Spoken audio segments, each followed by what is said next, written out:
The galaxy is burning.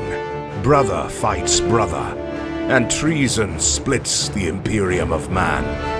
This is the Age of Darkness. Whether you're a warrior of the Legiones Astartes, an adept of the Mechanicum, or just a mere mortal in a universe of madness, you'll find a place here. Welcome to the Remembrancers Retreat, coming to you from within the depths of the Vengeful Spirit.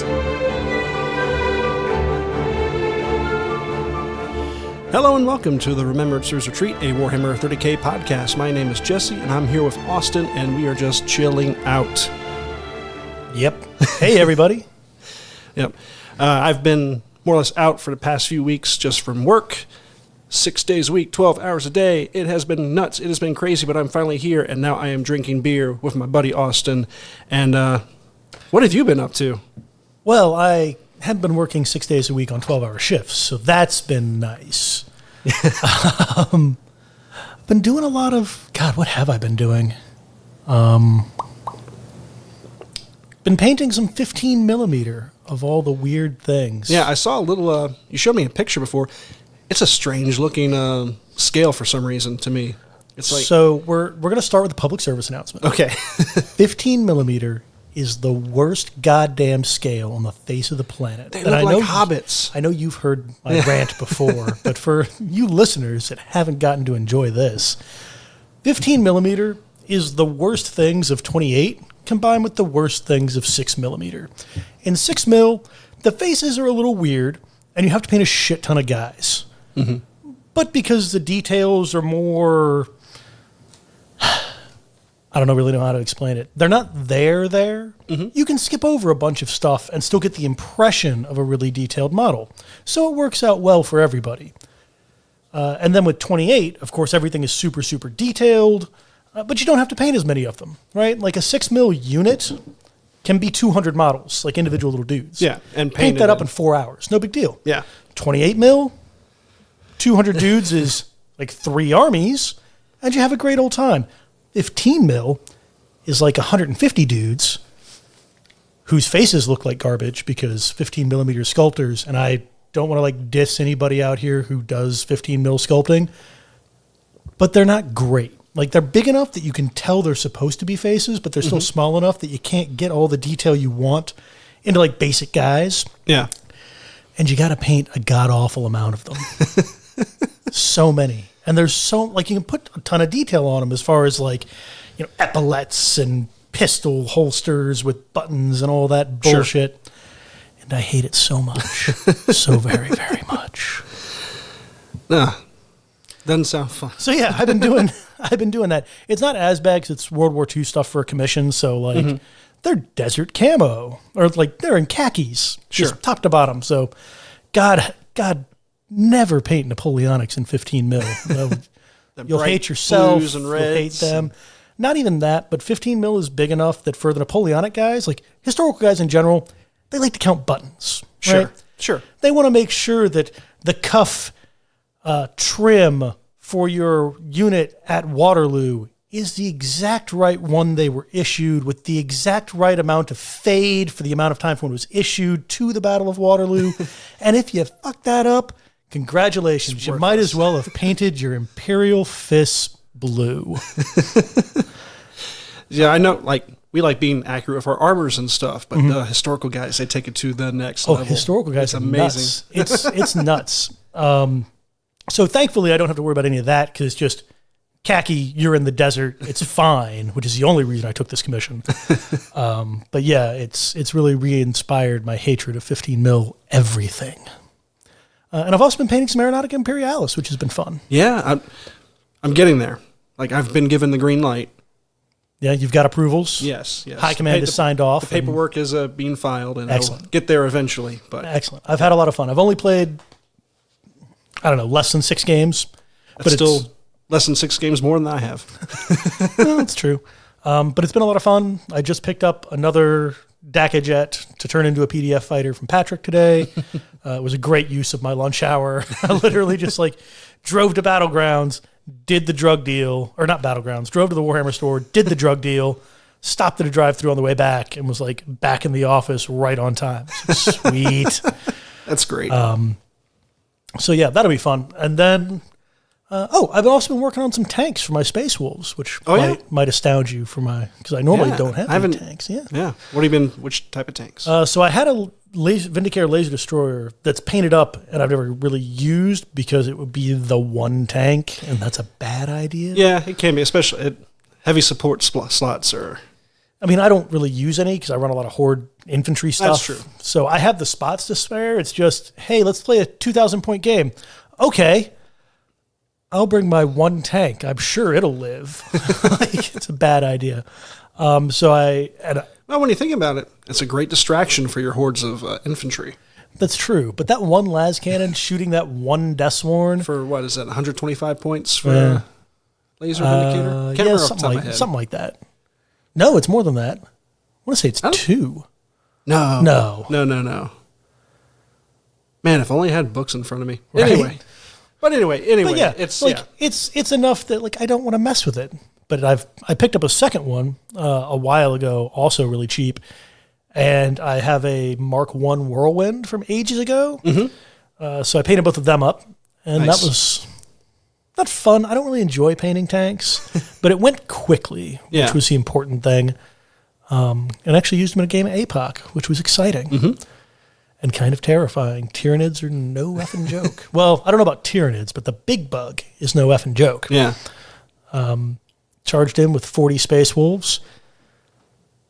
I think it whiffed with all of its attacks on me, or on the wolves, because it still gets to shoot, and it blew up some stuff. But it has acid blood, so every time you do a point of damage to it, on a 4-up, it deals a point of damage to units in the combat with it. Oh, wow. And you roll for each unit individually. It's not like one unit takes a point of damage. Yeah. It's everybody. So I killed it, but everyone died. But it was a lot of fun. We've talked about APOC on here. Give it a go, guys. Yeah. Good time. I played a little bit. Will showed me a game. He's been slowly teaching every single person individually how to play APOC here.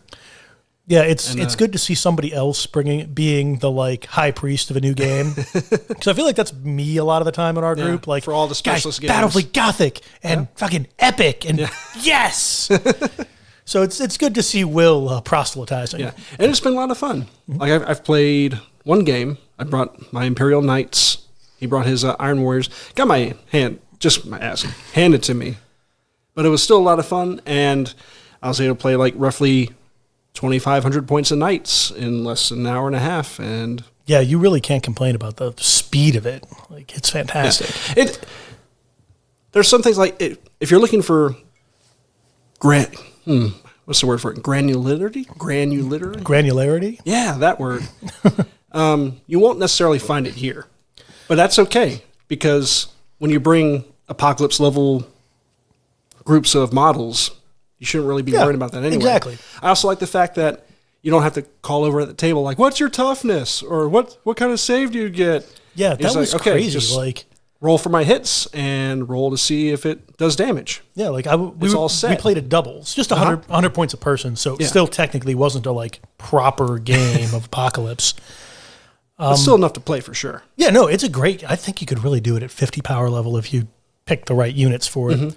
But it was Steven and I against Will and Eddie, who was a local 40K player who had the NID.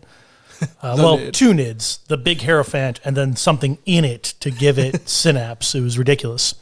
But yeah, it was crazy because Steven and I would be having a conversation about, how shitty his word bearers are, or, Space Wolf scabies, or whatever it was we were talking about. And they were just proceeding with the game. And sometimes some dude would come over and be talking to Eddie, just saying hey to Eddie or whatever, and I'm rolling dice against his model. He doesn't need to know. He has no part to play in this except occasionally to pick up blast markers, which I can do for him if it really comes to that. Sure. So yeah, I like it a lot. It'll make mega battles much less hoarse. Yeah. Because I know I've said it before also on this show, whenever we play mega battles, I am so mentally exhausted by the end. Right? It's it was turning me off. It's I'm not sure I really want to play mega battles anymore, just from the sheer craziness of it all. Like some people enjoy it, and I totally understand that. But for me, it's not my pace. But Apocalypse is a nice change of pace, to be honest. It's good because I do enjoy the occasional Apocalypse game, but I'm good for like 2 a year max. Sure. I could play a weekly Apocalypse game using these rules and be all right. That being said, I still enjoy Horus Heresy. I still love the rule set of the Age of Darkness. Like I love all armor facing, the weapons. Like it's just fun. So guess what? I can enjoy 2 different types of games. Oh my god! I know. I should only stick fucking to one. heretic. I know. If you're gonna play another game, it should at least be one that's been out of production for 10 years. What's wrong with me? I don't know. Fucking plebe. So, speaking of heresy, on the news front, I know the Mechanicum got some new weapons for their armigers, which they don't call armigers; they call them Moirax. I'll allow it. Sure. Moirax. They got 2 new guns, which the rules for these guys have been out for a while now, but I think the 2 specific new guns, and I might be wrong. I prepped this like 2 minutes ahead before we started recording, but more prep than I did. Yeah, because I think the basic design of all of this has been out for a while in Heresy. It's really just the new weapons. Yeah, one being the Volkite. Forge World, you're just making words up. The Vugler? If you have any French listeners who could call in and tell us how to pronounce that. Vugleri? Who the fuck knows? Anyway. It's a big Volkite. Yeah. Big Volkite. Yeah. That's the American version of it. We still use feet. We still use pounds. It'll be big Volkite. Kara's not here today, so we can just enjoy in our imperial measurement systems. But speaking as a militia player, it's a war crime. I mean, the damn things, it's free. We should point that out. So any Mechanicum Knight Moirax may exchange its Siege Claw with inbuilt Rad Cleanser for one of the following weapons. Big Volkite is on there, faux free. And it's 36-inch, Strength 6, AP4, Heavy 5, Defil Grade. It is a war crime. That's nasty. So I apologize to Forge World. They did not make the name up. It is an actual weapon. It looks like a long, thin cannon. Really? Yep. They still don't tell me how to pronounce it. But yeah, it's... You know, if you stick it into Google Translate, it'll give you... It's true. You can make it say it. We can just have it say it for us during this whole segment. Yeah. I don't know how to do that right now. Oh, here we go. Pronunciation. How to pronounce. I'm just going to go with this YouTube video here. God, I don't know what's going to go up here. Here we go. Word box. Hell yeah. This is the Word Box channel. Here we go. Vugler. All right, good. Vugler. Vugler. Vugler. You heard Volkite it. Vugler. We're never saying it again. But that is the proper pronunciation. Thanks for watching. Please subscribe to our videos on YouTube. No thanks, not today. No, Sorry. probably not, but your But country thank you. thanks you for your service. Vugler. Volkite Vugler. Yeah. I mean, it seems great. And also as a demon player, war crime. Like, that's strength Nasty. 6, That's heavy good. 5, man. That's not good. Because you're automatically bouncing it back onto the 5-up. Which, I mean, if you're within 6 inches of your warp rift, you're getting the rerollable 5 anyway. But heavy 6. Slap 2 of those together on your Moirax. I mean, that'll kill a guard squad a turn. Yeah. You might have like 3 or 4 guys left, maybe. Maybe. And I believe it was the conversion beam cannon, I think was also the new weapon. Yes, and I love conversion beamers. They're fun. This one, I don't think it's any different. Standard, it's heavy 1, small blast, at up to 18, strength 6, 18 to 42, strength 8, AP4, 42 to 72, strength 10, AP1. It's about the same. Yeah, I don't think that's any different from the normal one. Yeah. But again, But I do love them. And you put 2 of these on it, sit in the back, and just it's like come kill me. Mm-hmm. I mean, it's put 2 on each of your let's see, each of your entire little talon there, and just be stupid about it. Yeah, so that's 10 points apiece. So that would get you 195 points. I'm sorry, 205 points for one with 2 of them. Oh yeah, yep. Which, how much is it to 615 points to have 3 guys with 6 conversion beamers? Well, that's kind of terrifying. How much is it to stick one on a tech priest? You know off the top of your head? Either 10 or 25 points. It's come down since 5th edition Grey Knights, which is the last time I used one. Let me just grab my iPad. I don't know. I'm just floundering around guessing rules. All right, well. Super professional, by the way. Right? Excuse me. I'm Jesus sorry. Christ. So now Jesse has left, and it is just me. But I don't know. So what are the other things? You can get a lightning lock, which I don't know what's going on there. Ooh. So the lightning lock is also really nice. Is that a new weapon, Jesse? What's that, lightning lock? Yeah. No, Hadn't heard of that one before. So. 36-inch strength 6, AP 3, heavy 1, rending, shred, 3-inch blast. I guess that's really the problem. Because you can get a conversion beamer for 10 points, or one of those for 5. And that just seems real good, too. God, and you can get packs of 3, up to 3. So packs of 4. Mechanicum players have yet another fun toy at their disposal. Yeah. And 4 hull points each. That's really what hurts me. Oh, they're 4 hull points? That hurts me. Like, as somebody who's played guard for forever, how is one of these 12 up armor, though, at the highest. It's 12, 12, 11. Yeah. Makes you feel a little better, I guess. Take some shatter shells and hope for the best. Right? Thank God I painted up, now have 2 Vindicare Laser Destroyers. There you go. Perfect. Just as planned. Let's see. Conversion beamer. Wow. 35 points for a conversion beamer on a Tech Marine. All right. That being said, a Tech Marine's 35 points to begin with. All right. So it's 70 points for one of those. So it's 140 points to get 2 of those rather than 205 for one of these. But this is much more survivable than your one Tech Priest. It's true. Potentially, yeah. Well, yeah, I guess you stick them in cover. Interesting thought process. Although that Tech Priest is taking up slots that you want for other cooler things. Elite slots are good too. Yeah. But, yeah. As far as I know, that's been pretty much the newest thing on the Forge World front. Yeah, which does pain me a little bit. Although, I will say the next Siege of Terra book is coming pre-order this Saturday. Oh, is it this Saturday? Yeah, this Saturday, Perfect. Which is exciting. I'm happy to see that. But yeah, we'll say the White Scars Legion Kaizagan Assault Speeder is also out, which the rules have already been covered with. Yeah, that, the rules have been out for a while. It is awesome looking speeder though. I do really like it. Yeah, it's real nice. Hopefully we'll see. Were there any White Scars at Nova this year that actually did like the bike thing? Yeah, I played against one set and yeah, nice. How'd that go? It was in the doubles. They're very survivable, that's for sure. I mean, 2 up armor and the toughness 5 bikes. Yeah, and then they start jinking all over the place. You can really kill them. Kara had some pretty decent success with her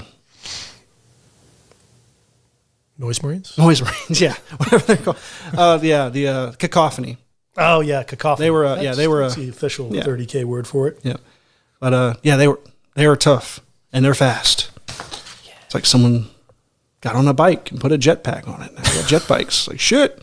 Well put. Graviton Pulsar was also the new. I'm sorry, it was the Graviton Pulsar and the C-beam cannon. That's what was the. The one we didn't talk about. Yeah. So the Graviton Pulsar. For those of you that have been eagerly awaiting and thought we were going to skip it, Jesse will edit all of this in post-production. Not a bit. That's a 24-inch range, AP4, heavy 2, 3-inch blast, concussive graviton pulse haywire. It's an interesting weapon. I mean, that haywire is nice if you're going to go vehicle killing. Blast haywire is real good.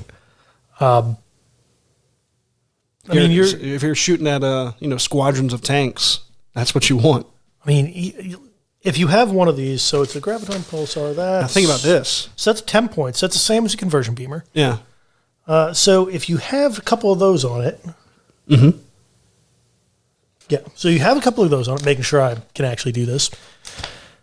You're pretty much guaranteed 3 hits. I mean, realistically, on like a predator-sized thing, even more so if it's a land raider or something. You've got a good chance. If you, and then if you don't roll a 1, right? Because that's what it is. 2 to 5, 2 to 4 is a glancing hit with Haywire. I want to say so. Yeah. Yeah. Oh my God! I got my rule book right in front of me. Jeez. But yeah, I think you're right. I think it's 2 to 5 is a glancing, 1 is a miss. Man, so yeah, Mechanicum players are really spoiled for choice here. Do you want to just ruin everything at long range? Do you want to get tanks at like short, medium? 2 to 5 glancing hit, 6 a penetrating hit, 1 is no effect. So yeah. Yeah, who you cares? Slap on 2 of those, you got 4 shots with blasts with Haywire. That your BS4. Yeah. So looks like you're right. Yeah, if you want to run these, just run 1 of each, carrying double weapons. Right? Or just swap 1 arm for each guy, and then you have 1 of each on each. That's nuts. Yeah, I think the magic here is getting double graviton pulsars. It pains me because I do like conversion beamers in theory, but looking more at it, I think the move is graviton pulsars. Keep in mind that graviton's at 24 inches. You got to be close. It is short, but they're fast. Like they're not slow things. Like they're a vehicle walker. Yeah, you know. They'll get up there if they really need to. I was thinking about for counter strikes. Yeah, like people can get up on you real quick. Most people can 24-inch range, running at you with a Spartan or something. Not anymore, buddy. So yeah, get 1 or 2 with that, and then take another unit with the lightning lock or big Volkite. Depending on what you think you're going to be up against more. Yeah, I still don't like the armor value is low, which makes sense, but I think in the hands of a skilled player who knows what they're doing, like these are going to be. It pains me to think what Jason will do to these. Oh yeah, these are. He eventually gets them. Nasty. Yeah, it's real rude. Real rude. Meanwhile, my poor militia, just being burned up. Yep. Yeah, I like the flavor text for the Volkite. It's these ancient weapons are a rare sight even amongst the most venerable of knight households, for their complex mechanisms are often beyond the ability of simple sacristans to repair. But for those households that still operate them, Volkite, are prized for their ability to clear light infantry from the battlefield in a blaze of scintillating energy beams.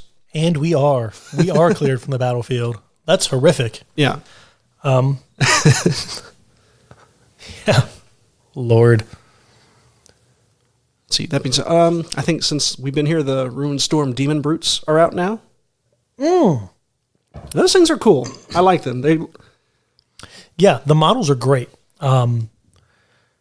They really they do a good job of having a demon that isn't obviously one thing or the other. Yeah, it's a good they've painted them up kind of a blackish red, so you get a bit of a Khorne vibe. Yeah. But if you painted them blue, you get kind of a Tzeentch vibe. Like, you could nasty them up a little. Yeah. They're a good generic demon. You can use them for anything. Yeah. Yeah. And God, do I like brutes are great. I just don't think I've figured out quite how to use them yet.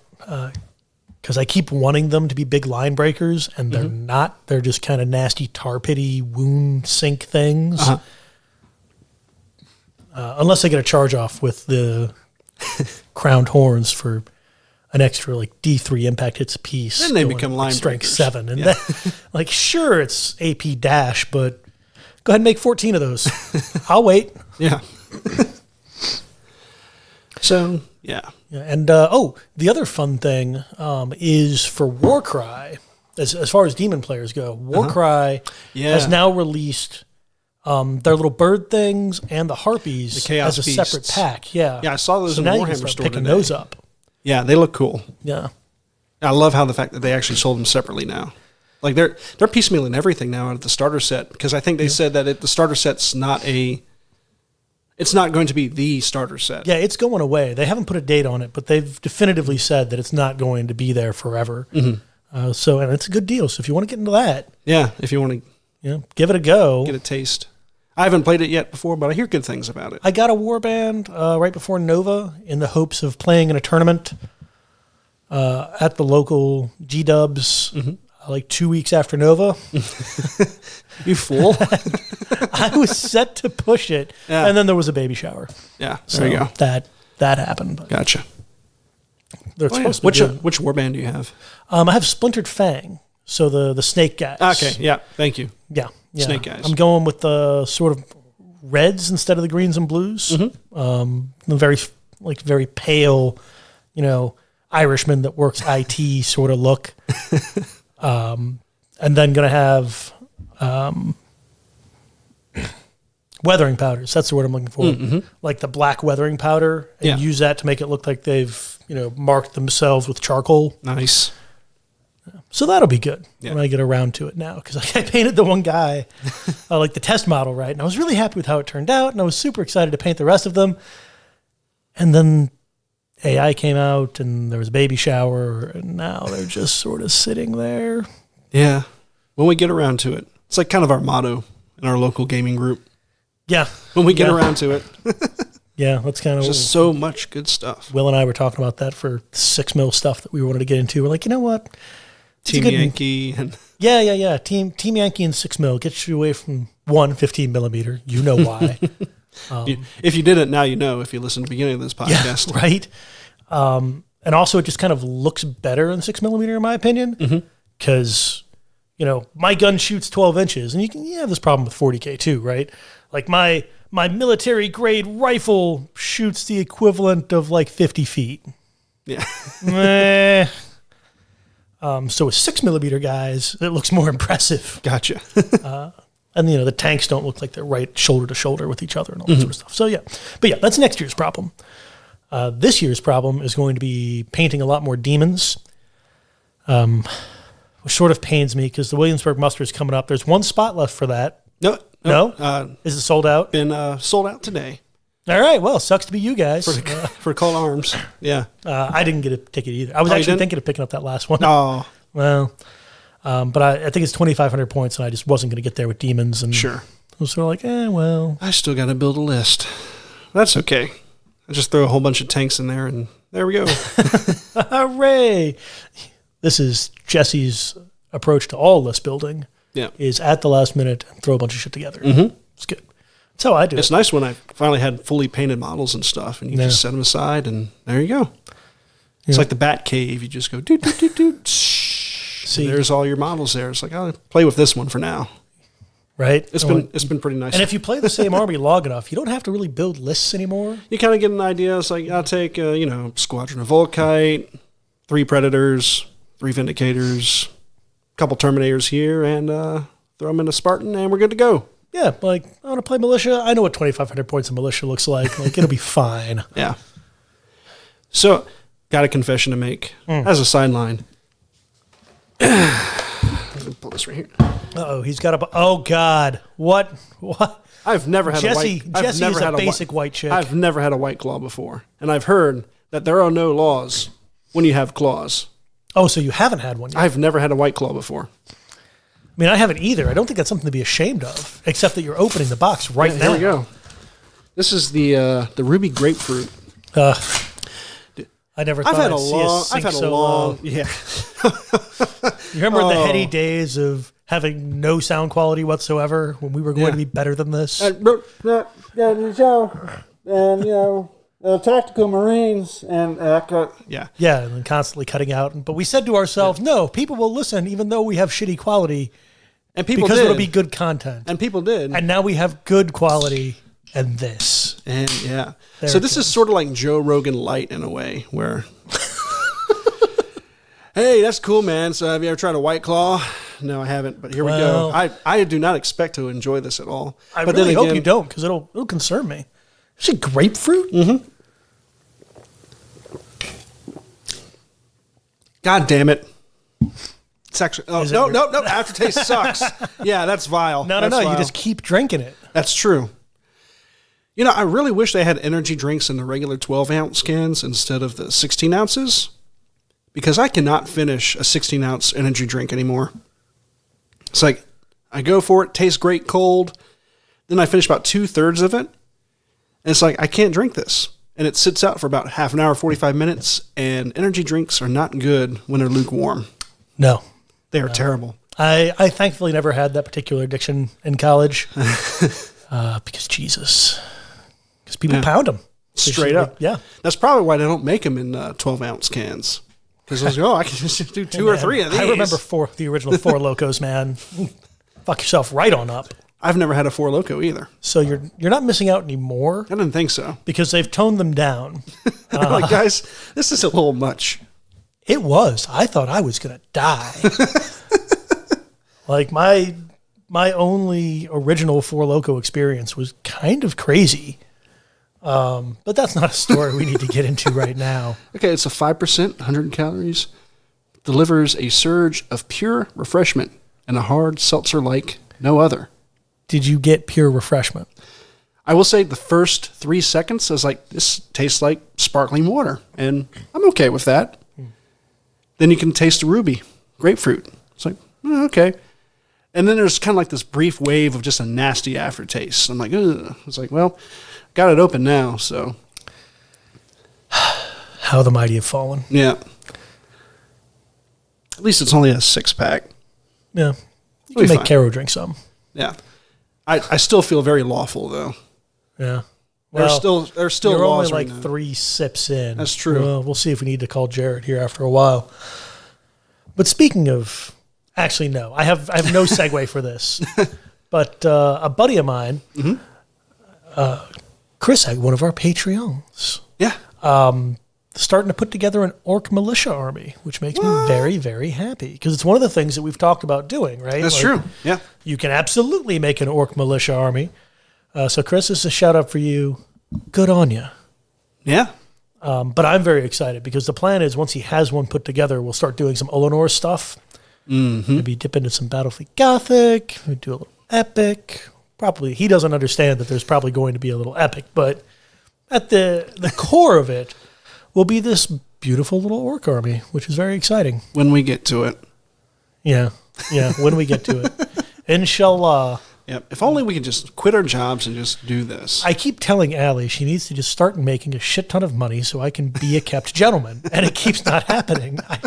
I don't know. We've been married for like 7 months. Why hasn't this happened yet? So I don't know why I haven't won the lottery. I mean, I know why because I never play it, but $200 million wouldn't be bad right now. Right.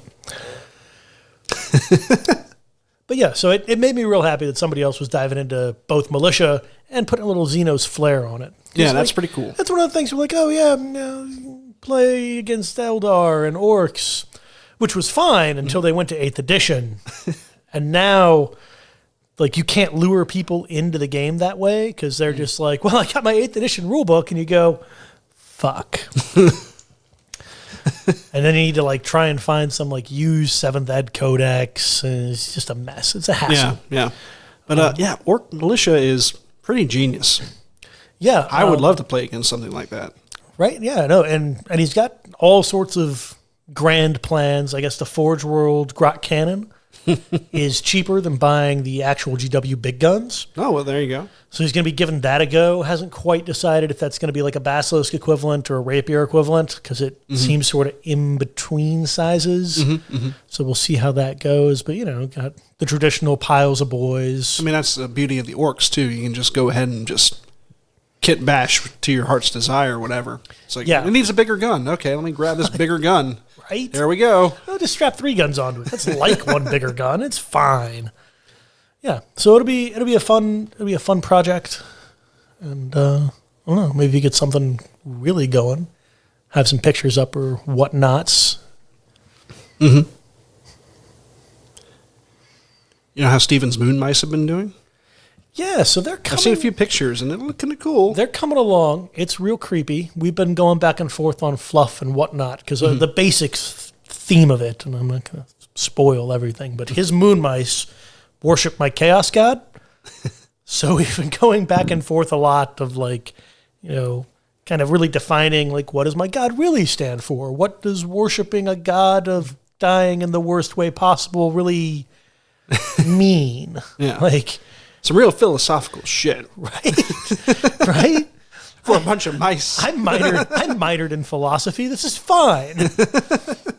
Which, as my high school philosophy teacher told me, was a huge waste of time because nobody should take philosophy. Back at you now. Yeah, right? Look at me. I'm on a podcast. About miniatures. Right. Talking about moon mice.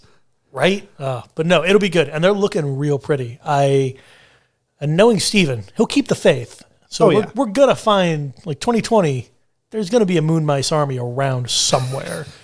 And he only needs 1,500 points for doubles, so it's only 80 or 90 models of militia, right? That's right. Yeah. So that'll be good. We're coming for you. Coming for everybody. Yeah, I haven't thought twice about Nova just yet. Which is, I mean, on our way back, Carol and I talked about future projects and stuff, and it was a lot of fun. But then work got crazy, and it's like I've just been out of the zone. But now I'm back. Yeah. And once we get through the Williamsburg Call to Arms and possibly the Apocalypse game, it's going to be good to see where we go from here. Yeah, I was kind of in the same boat. Like, Steven and I came up with this brilliant plan on the drive back from Nova. He obviously dived right in. I have not touched any of my demon stuff since I got back. I mean, you see my little Bretonian Knights. Yeah. Yeah, that are going to be for my militia. Yeah, that you're working hard on. My Ogrins. They have been sitting there ever since I set them down there when I got upstairs from Nova. I have not touched them one bit. So sad. It's like, damn it. I think I at least checked mine for battle damage. Yeah. Although I do owe a couple of buddies, so I bought some stuff for my friends out in L.A. because that used mini guy is ridiculous. Yeah, Toledo Bits Market. Yeah. Craziness. I still have to mail them out the things I bought. So, You'll get there. Stu, I'm sorry. He doesn't listen anyway. It's fine. He only plays 40K and War Master. How's the War Master podcast going? I was kidding. War Master podcast. I'm astonished that I'm on one podcast. And this just because I have to do no work. I come, I talk at however much I want. And that's what I love. Then you do all the editing. Yeah, that's fine. And I don't have to do shit. As long as I get people to come here and talk, because I can't do solo podcasts. I haven't tried yet, but I know that I would just be, no. There's some, so. Lore's one that I enjoy. I mean, there's plenty of solo narrated podcasts. Yeah, there are. Good, but not your style. It's apparently I'd have to give thing. I'd have to give it a shot. Humans can talk, just sort of like extemporaneously talk about things naturally for about 8 minutes. And once you hit that 10-minute mark, people start freaking out. Like, I'm just talking into the void. Right? Oh my God. Just like, oh, well, maybe, shit. Yeah, it's been kind of fascinating. I'm starting to read a lot into like psychology of like speaking and all of that. And things like, I haven't written like a report or like any sort of like story or anything like that. And probably, let's see. Yeah. It's been over a decade since I did any sort of writing of that nature. Yeah. I put wires together for a living. So, I mean, fair. In the paint, but I am slowly trying to bring back the creativity bug that I feel like I've lost over the years just from... You've grown up and the joy is gone. Yeah, I've grown up, the joy is gone, all that good stuff. You know, I work in a industry that definitely frowns upon thinking outside the box, because thinking outside the box in my industry is your box is radioactive. Yeah. It's like, not don't open the box. So, yeah. I mean, you got to think, but you can't, like, be very creative with it. Yeah. Because you can't. You got to be strict. I saw Chernobyl. I know what happens when people start I saw that doing last stuff. week. Yeah. I finally finished that last week. How much did you hate it? I didn't hate it. Interesting. I only asked because a lot of time, it's like watching an army guy watch a war movie. Like, I mean, it was like, I was watching like, holy shit. These guys are nuts. Oh my God. What? Oh my God. Why is it's so far you from knew all the bad things were happening before anybody else. Yeah. It was just, being in the nuclear industry, I know the story of Chernobyl. I know the high points and stuff, but being able to see it in like a documentary type of style, docudrama, I should say. Plus, there was also a podcast with the creator, the writer, and producer. Oh, I didn't know that. That goes along with each episode, which was cool. So they talk about, what was real, what was narratively, tweaked a little bit. Yeah, what 3 people got shoved into one actual character on TV. Yeah. And that I can totally understand. It's fine. It was a really cool program. I know some guys at work were like, no, I didn't watch it. I feel like, they say it's that anti-nuclear power, podcast program. Me personally, I feel like I don't think so. it is about as anti-nuclear power as the Titanic is anti-cruise ship. Right? And we should all be anti-cruise ship. Yeah, no, it really shows you, like, for me watching it and knowing not a terrible large amount about nuclear reactors, it seemed more, wow, it's really, really, really, really, really hard to fuck this up badly enough to get an explosion. And they did it. Those sons of bitches did it. But it's like the culture, the mindset, the culture that is portrayed in there. Not necessarily Soviet culture or anything, but just the sheer bureaucratic arrogance and things like it's so far from how we operate here. And it's just it was hard to even grasp like some of the actions that they took. Yeah. Well, there you go, ladies and gentlemen. Nuclear power. Yeah, Dyaltov. It's the future. Just the way he behaved on the control room was like, holy shit. They would, yeah. He could have spoke 2 sentences and he'd been sent out of the control room. It's nuts. Yeah. That being said, there's a whole lot more people in the control room than just like 3 or 4 guys. Yeah, well, these days. Budgets being what they are, you can only have so many people in a control room during filming. Yep. But yeah, no, it was good. And what the hell were we talking about before that? Bring up Chernobyl. And anyway, a little stringed instrument. It's like, I played music about 15, 16 years ago. Yeah. I could try this again. It's a lot of fun. Haven't really played any folk songs yet, but I'm sure we'll get there. But soon, next year. Yeah. Next year when we're doing the pub quiz, that'll be our filler music. It's just you and Steven just jamming filking out, filking along. It'll be good. It'll be fun. It'll be good. Although speaking of creativity and like writing battle reports and 30K, 40K, like fluff stuff. Yeah. Not that it's a new site and not that I've like just discovered it because it eats far too many of your taxpayer dollars. But Stack Exchange. You know Stack Exchange, right? Stack Exchange. I've heard of it. All one word. So it's one of those places where you ask a question and other people on the site answer. Okay. Sort of like Yahoo Answers. Sure. Except I don't want to say for grown-ups, but compared to Yahoo Answers for grown-ups, they have some crazy stuff. So they got a lot of, it started off, I guess, like a coding site for like how to debug whatever. Okay, yeah. There's all sorts of there's all sorts of I want to say subreddits, but that's not the word. But like, little sub areas to ask for. And one of them is world subforums. Subforums, yes. One of them is world building.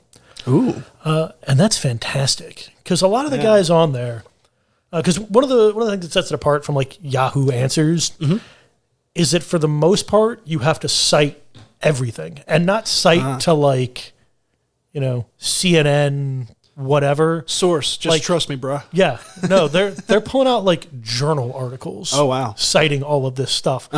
So you'll get people be like, yeah, so like I want to have a planet, and I want to have like 2 sentient species, and my story is they develop like independently until they get to like World War II-ish sort of tech level, and then they meet.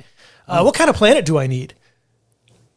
And these motherfuckers that are like climatologists and exobiologists and all this shenanigans will be like, well, if you have a K-class star and you have something with roughly Earth gravity and, this amount of water in it, and if you stick it kind of close, but not too close that it gets tidally locked, you'll get what amounts to like volcanic boiling ocean in the middle, and that should fix your problem. Sure. And you're just, God damn. But some of the stuff, like, and you can rabbit hole it all the way down. Like at one point, I'm sure. At one point, I was looking at, they were talking about like snake people. You know, for snakes, you can hold a snake egg up to the light. And you can tell, like, you know, is the snake in there going to be a good snake, or if there's something wrong with it, like developmentally? You can, Gotcha. the light will reflect. Kind of like the chicks. Yeah, you do the same thing with chicks. Yeah. So a guy was like, chickens, guys. Chickens, yes. Yeah, get your mind out of the gutter, Christ. Anyway. But that devolved into like, well, you know, what really happens is if you have a lizard species that's like medieval level, and they know about that, and with lizards and snakes, like a lot of their biology is determined by how hot and cold they are, the ruling families would probably end up with like some secret special sauce of like on day 2, move it to the cool zone. Day 3, move it to the warm zone. Eugenics off the ass. but eugenics in like, you know, 450 AD. Yeah. Just like shenanigans. If you want a buff snake, right? Do like this. if you want a smart snake, do that. Yeah. If you want a sassy one. Lord. But yeah, so it's a great little thing. One of the other fun things I found is that there were people that essentially say that death words are a thing that can happen. Jesse just made the white worst claw. face. The white claw just gets the claw's worse. in you. The claw's getting in you. Oh God, that was not great. But they also Space wolves. were there. Jesus, I don't want to be associated with that. That's a white claw. That's some White Scars nonsense. But yeah, they were talking about how death worlds could be an actual thing, which I always thought death worlds of the like everything out there is going to kill you catechin variety. Yeah. It's just Australia as a planet. Right? But even in Australia, like you can let your guard down for a little bit in Australia and you'll probably just see a sheep. You know, like it's not gonna get you. But they until you turn your back on the sheep, then you're fucked. It's not New Zealand, buddy. Whoa. Alex will appreciate that. He will. But they were talking about how, like, yeah, everybody eating everything constantly is kind of the ocean. So theoretically, all you really need is like 1 billion extra years of evolution on land. And like everything will have found every possible conceivable niche, and they'll just start murdering each other hardcore. Huh. Yeah. So it's fascinating. So if you ever have something, yeah. So if you ever have like a thought or just like, you know, hey, I want to make a militia army. I don't know what's going on. Like Stack Exchange. Or if you're real bored at work, you can find you some crazy rabbit holes. Cool. There was something else 30K related I wanted to talk about, and now I just do not remember. Well, we got some time before I close up the episode.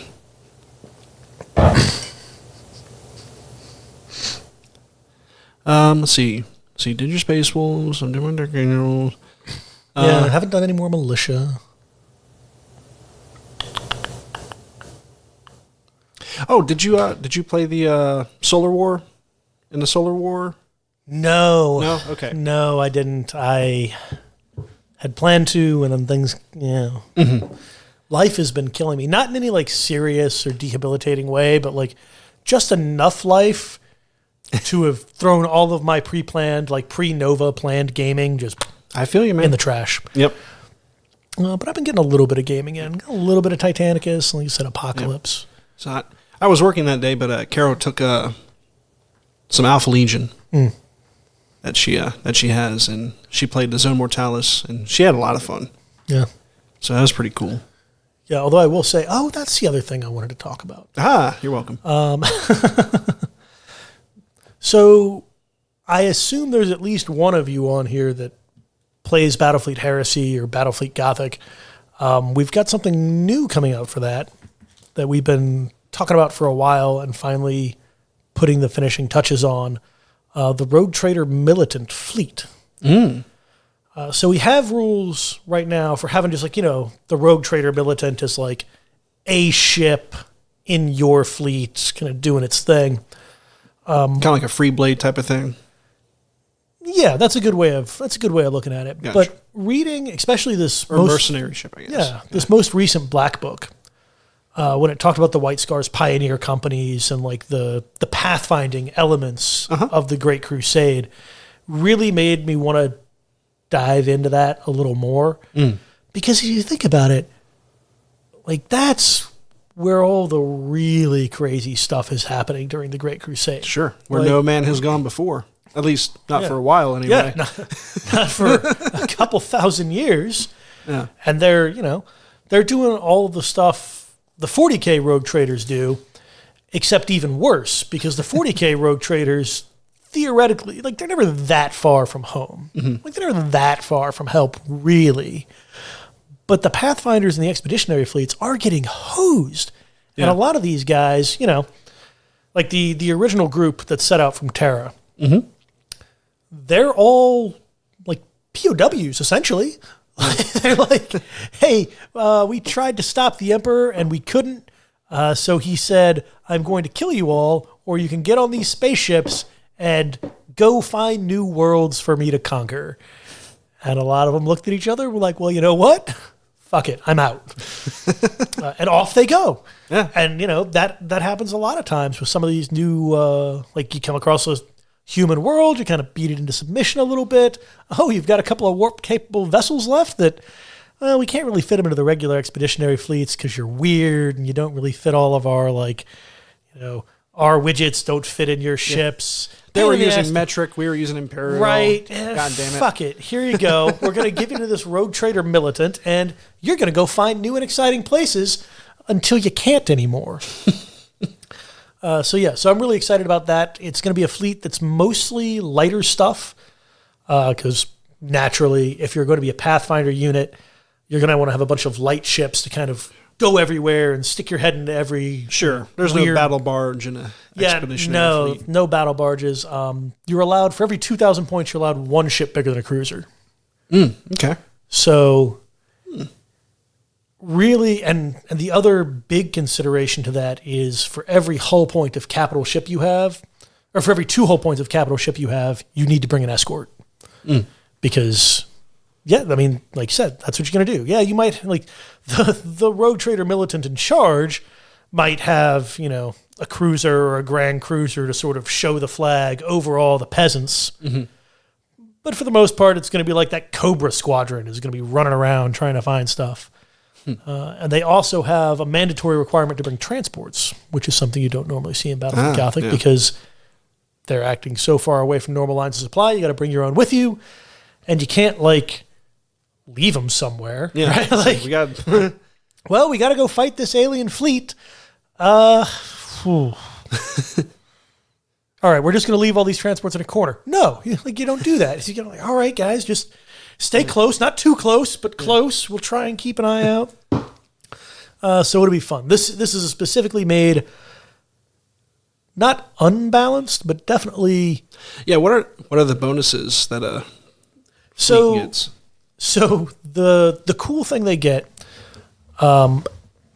is you can have either Dark Age of technology, like there's Dark Age Xenos tech. So when you have a capital ship, you can spend an amount of points and either roll for or spend a little bit more and pick what the upgrade is. And it could be anything from, your turns are faster, you get extra shields, you have better guns. There's no downside to it. Like it's only going to ever be a good thing. And the other thing is their transports. Well, not their transports, but their little ships. They get escort carriers, which normally are scenario-specific ships, which I thought was kind of cool. You can also give them like Dark Age ships. So these are all escorts now. So those are essentially firestorms. So they've got like a big gun, really good, couple of weapons batteries, and then they get a free upgrade from that same chart.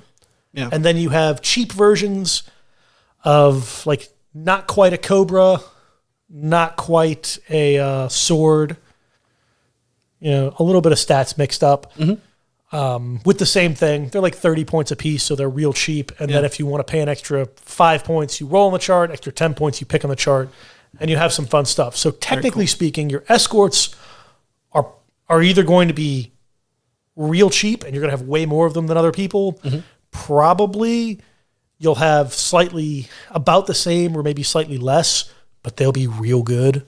Nice. And a bunch of like light cruisers and stuff.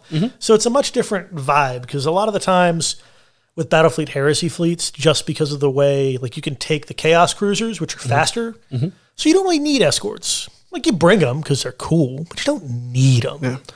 Yeah. So this fleet really thrives on having swarms of them. Yeah, which is fun. That's cool. Yeah, very neat. Yeah, so hopefully in like a week or two we'll have those up, and those will be exciting, and then we can start. I might actually look into that because I still have a whole bunch of BFG that has been unpainted. So. Oh yeah. And that's the other fun thing is they're rogue traders. So. And paint whatever you want. Yeah, exactly. Oh, and also, actually, past week or two, I might have mentioned this in the last episode. I don't know, but I finally picked up McCragg's Honor, the 30K graphic novel. Yeah, how's that? It's really good and really gives you a sense of depth and scale of fleet ships and just Battlefleet, Gothic, Heresy fighting. And I love how the pacing of the pages are so great. Like, they built the suspense at the end of one page, then you turn the page, and then you just see everything go to shit, and it is amazing. It's like, oh, that is so cool. Yeah. They did a really good job. I think Dan Abnett actually wrote the story. He would. And, yeah. The art style, it's pretty interesting. I haven't really seen this type of art style before. It's very... I don't know how to explain it. Yeah, at first, I need to get Steven in at here first, to I didn't. it. It kind of turned me off a little bit, but the more I looked at it and looked at it, kind of grew on you. Yeah, it was really cool. Cool. Yeah, no, I don't know. I have 40K, like 30K Void Warfare is probably my favorite of all the various sci-fi stuff. Like I grew up on Star Wars. Like that's really cool. I still enjoy it. But there's something about like, this 3-mile long spaceship with the population of what I considered the city growing up. Sure. Capital letters, the city, country boy. And you're just like, damn. And now, like, we fire at things we can't really see. And 3 hours later, who knows? Maybe we'll still be here. Maybe we won't. Yeah. Like, there's a few scenes where they're at the side of the port cannons and they're loading up the missiles. Yeah.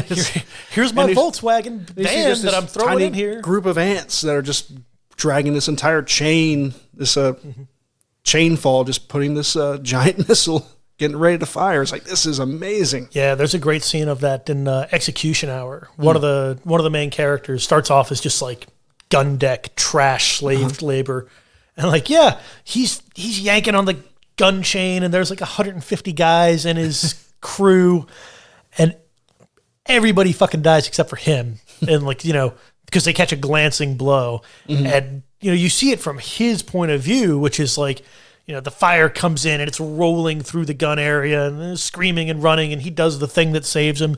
And you're like, my God, that's fucking atrocious. Yeah. That's horrible. And then the other main character is the ship captain of the same vessel. Not he doesn't even get told that happens. It's so insignificant. We got scratched. Yeah, like, my lord, I believe we're taking fire. Jesus. Yeah, no, it's great. I don't know. It really gets the whole grimdark for me. That's cool. Yeah. And with that being said, thank you guys for listening tonight. This was a lot of fun. I'm always worried that, oh man, we don't have anything planned. We'll never get an hour, but here we are. 58 minutes. Perfect. That counts. That totally counts. I want to thank everyone for listening, for sharing our podcast, for leaving reviews on Apple iTunes or Apple Podcasts. We don't call it iTunes anymore. Huge thank you to all our patrons, starting with our Sergeant tier patrons, Duncan and Emily O'Hare. Thank you. Our Centurion tier patrons, M. Hernandez, Mark Henry, Derek Knoll, and John Christensen. Thank you again so much. And our Praetor tier patrons, Alex Self, Chris Mack, Garner of the Tree of Woe, Joe from Music City Heresy, Josh Phillips, and Matthew Boyce. Again, thank you all so much for supporting us. It's stuff like that keeps us going, that allows us to make high-quality podcasts and continue to give them higher quality. So, thank you all so much. If you guys have any ideas, want to share anything, be sure to leave a voicemail if you'd like. 1-929 Heresy 1. That's 1-929-437-3791. That's always open. Feel free to call from anywhere. Be sure to check out our Teespring shop if you want to grab some swag. And yeah, again, thank you guys so much for listening. This is a lot of fun, and we want to continue doing this. And with that being said, my name is Jesse Irvin, saying, be a good person, be a good gamer, be kind to your fellow man. I'm here with Austin. Sorry. I know you get this. I'm master. sorry. Be kind to your fellow man. I'm sorry. Yeah, and it's like the White Claw is bringing out your inner. I don't know, Bob Ross. Sorry. The internet has been just fucking miserable this week, and it's just been leave a bad taste in my mouth. The internet is trash. It's fucking horrible. It's people are fucking horrible. Fucking worst. People are the fucking worst. Just had a B-17 crash. It's real. One depressing. of 18. 17. God damn it. Right. But yeah, don't be an asshole, please. World's got enough of those. Yeah. Sorry, it's just been a long fucking week this week. This White Claw has been all over the place with you. He started out. There are no laws. Now he's on like the downward swing of just maudlin. Everything is despair. Guys, it's been great. You guys are awesome. Again, thank you so much. I'm here with Austin. I have nothing. I have nothing. I was desperately trying to think of something. I just can't match. Yeah. Like, be kind. Yeah. Go watch a Bob Ross video. Yeah. Right. Go watch Chernobyl if you want paints. to really be depressed. Yeah, if you want, go watch Chernobyl because it is amazing, and then watch a Bob Ross video because it'll bring it back up. Yeah. And yeah, this is the Remembrance Retreat. Have a good night and keep those dice rolling.